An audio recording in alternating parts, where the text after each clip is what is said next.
As an aquanaut, that was just an awesome experience, definitely once in a lifetime, to be able to go spend 9 days about 60 feet below the surface in an underwater habitat.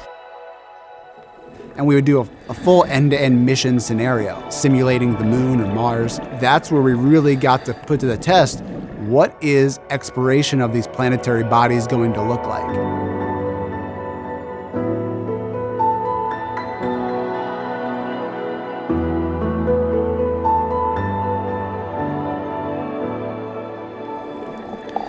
So when we have these, what we call aquanauts, living in this underwater habitat, we can simulate some of the conditions that the astronauts will experience. And we're actually able to have these aquanauts conduct EVAs, or extravehicular activities, simply put, spacewalks, outside of this habitat. So really being able to see that process from multiple different angles, I think will be really beneficial as we start to nail down exactly what that's going to look like for Artemis.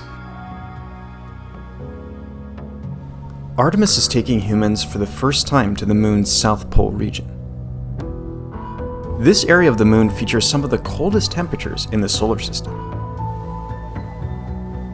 Artemis astronauts will look for signs of frozen water and gather clues about the young solar system, when the planets and moons were just forming. Flash forward to astronauts exploring the lunar surface with the Artemis program. They're going to be doing exploration. They're going to be visiting a site on the moon that no human being has ever visited before. And they're going to be taking pictures and describing rocks that they see, collecting samples, deploying instruments. And we want to, have them experience all of these things here on Earth, of course, before they fly to the moon. NASA has been training astronauts in geology and geoscience for decades. These scientific fields help us understand the evolution of the physical and chemical makeup of planets and moons. From their deep interiors to their surfaces and atmospheres. Apollo astronauts had hundreds of hours of training in geology, or the equivalent of a master's degree, and Artemis astronauts will too. NASA's astronaut corps includes geologists, like astronaut Jessica Watkins. Yes, so my job title is now astronaut, NASA astronaut. We all come into the astronaut office with, a whole career in the rearview mirror in a lot of senses. For me, the way that I ended up kind of sitting in this seat was by keeping it in the back of my mind. So I became interested in Mars at a pretty young age, actually. I'm not sure, somewhere around 5th grade. So this was at a defining time for my life. But I remember for some school project, making a book about Marty the Martian. That love kind of carried through in college when I found geology, because I learned that there's this thing called planetary geology, and the idea of being able to study the surface of another planet was just the coolest thing to me as somebody who loved Mars. Geology training on our home planet covers just one aspect of what it would be like to scientifically explore the moon. Lower gravity, extreme temperatures, and a bulky spacesuit make operating tools and collecting rocks a great challenge. NASA scientists and engineers work hard to design and build custom tools that will work well in the extreme environment of the moon's South Polar region.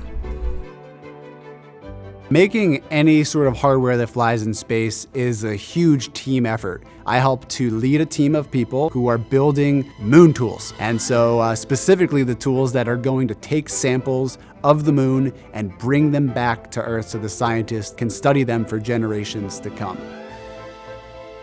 At Johnson Space Center, we have what's called the Rock Yard, which is essentially kind of a large open space where we've imported rocks, basically a human-sized sandbox. It's great. At the Rock Yard, we get astronauts to come out to be test subjects, but we also get engineers and scientists and operators to be test subjects as well, so that we can fully understand what it's like to be in that crew perspective.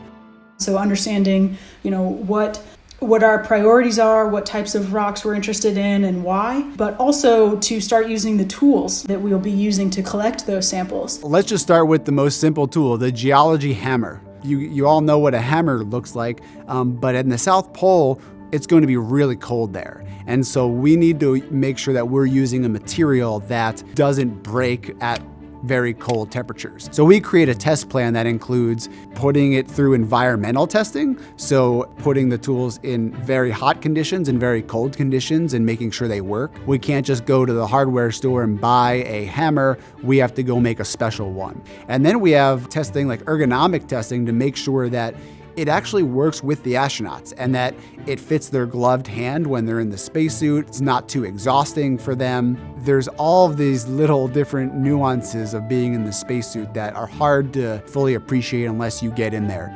As anyone who's worn a spacesuit will tell you, it feels like wearing a balloon that's constantly pushing down on you.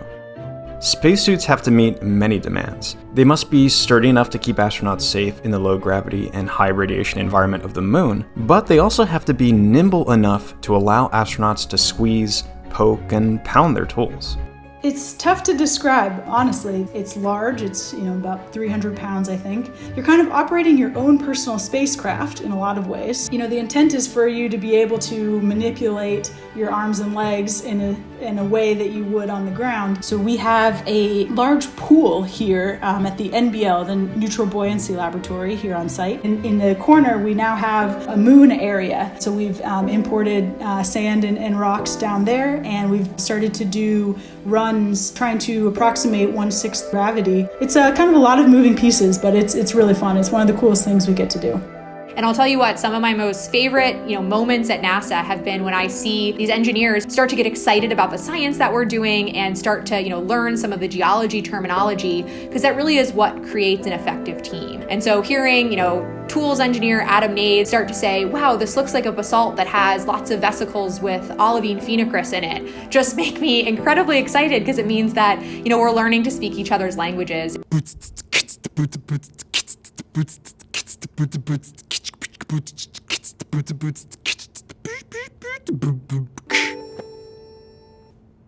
There you go. I just like to do weird and unique things. So I've always found those odd hobbies like learning to juggle or learning to beatbox or do improv. I was watching TV and I saw the TV show American Ninja Warrior, and I was just like, I want to do that. And so I started to train to be a ninja warrior. That's how I decided that I should be called the Space Ninja. And so I would just share my interest of space. I got selected and got to go out there and compete. So I think we would limit ourselves if we only have one vision of what exploration looks like. Being a part of the NASA team has really showed me what that means and what exploration really looks like on a daily basis. But I do enjoy creative writing, short stories, poems sometimes. When I can find the time, it's just an enjoyable way for me to explore what I'm thinking and feeling, and really kind of use the other side of my brain.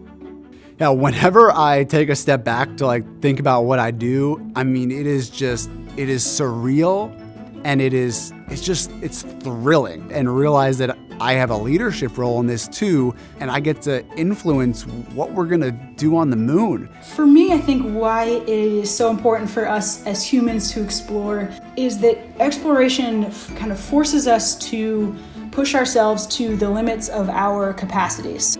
I think that's really important for us to do so that we can, find those boundaries and push them forward. See what's out there, see what we're made of, see what the universe is made of, and where we fit into it. The moon's south pole is an ideal location for many reasons. One reason is that we've collected more information about this region of the moon than any other, from a NASA orbiter that's been circling the moon for more than a decade. On the next episode of NASA Explorers, why the South Pole? What remaining questions do scientists have about the moon and solar system? And how will going to the South Pole help answer those questions?